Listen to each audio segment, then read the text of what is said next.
En Slovaquie, le parti populiste de l'ancien Premier ministre Robert Fico, opposé à l'aide à l'Ukraine, remporte les législatives. Attentat suicide devant un bâtiment du ministère turc de l'Intérieur à Ankara. 2 policiers ont été légèrement blessés. En Slovaquie, le parti populiste opposé à l'aide à l'Ukraine remporte les élections législatives. Le Smer SD, dirigé par l'ancien Premier ministre Robert Fico, a obtenu près de 23% des voix. Comparé au Premier ministre hongrois Viktor Orban, Robert Fico a promis pendant sa campagne que la Slovaquie n'enverrait pas une seule munition à l'Ukraine et a appelé à de meilleures relations avec la Russie. Depuis le début de l'invasion russe, la Slovaquie est l'un des pays qui a le plus donné à l'Ukraine en proportion de son PIB. Le parti centriste, la Slovaquie progressiste, n'a de son côté recueilli que 17% des suffrages. Son leader, Michal Šimečka, également vice-président du Parlement européen, a déclaré que la victoire de Robert Fico était une mauvaise nouvelle pour le pays. Une coalition devrait voir le jour car avec 42 des 150 sièges au Parlement, les populistes auront besoin de s'allier avec les socialistes et les nationalistes pour obtenir une majorité.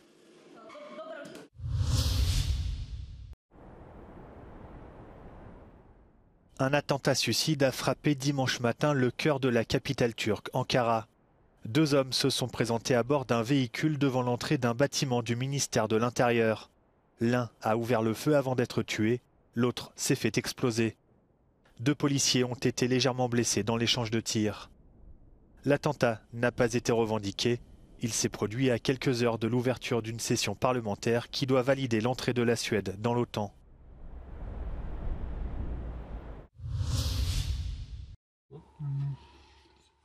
La région russe de Briansk, frontalière avec l'Ukraine, de nouveau ciblée par une attaque de drone selon les autorités locales. Une personne a été blessée, un bâtiment administratif endommagé, l'approvisionnement en électricité a été perturbé. Dans l'ouest de l'Ukraine, la rupture d'un oléoduc a déclenché un important incendie qui a fait 9 blessés dont 5 dans un état grave. L'incendie a été maîtrisé et le flux de pétrole stoppé.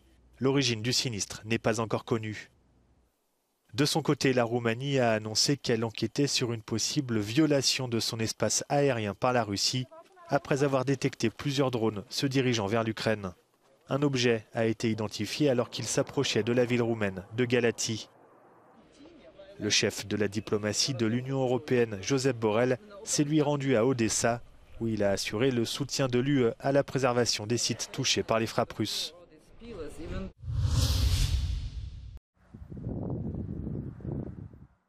La tension reste palpable dans le nord du Kosovo, une semaine après le meurtre d'un policier kosovar par un commando paramilitaire serbe. La réconciliation entre la Serbie, qui ne reconnaît pas l'indépendance de son ancienne province, et le Kosovo, dont le nord est peuplé de nombreux Serbes, semble à l'heure actuelle impossible. Le Premier ministre kosovar appelle à renforcer la sécurité du nord de son pays. Ky vakum që është atje duhet të mbushet dhe për këtë jemi duke shtuar bashkëpunimin me partnerët e aleatët ndërkombëtar e ata praninë e NATO-s KFOR-it atje. Samedi, les corps des 3 Serbes du Kosovo qui faisaient partie du commando paramilitaire sont arrivés dans la capitale Pristina en présence des familles. Ils ont été tués dans la fusillade avec la police kosovare après s'être retranchés dans une église orthodoxe.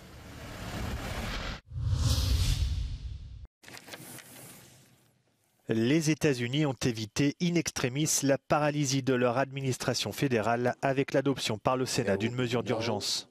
La résolution proposée à la dernière minute par le chef des Républicains à la Chambre des représentants, Kevin McCarthy, a été adoptée à 3 heures seulement du shutdown qui aurait mis des fonctionnaires au chômage technique et coupé l'aide alimentaire à certains bénéficiaires. Good afternoon, everyone. The American people have won. The extreme MAGA Republicans have lost. In 45 days, we should get our work all done. Adopté avec 335 oui contre 91 non à la Chambre, le texte a ensuite été approuvé par 88 sénateurs contre 9.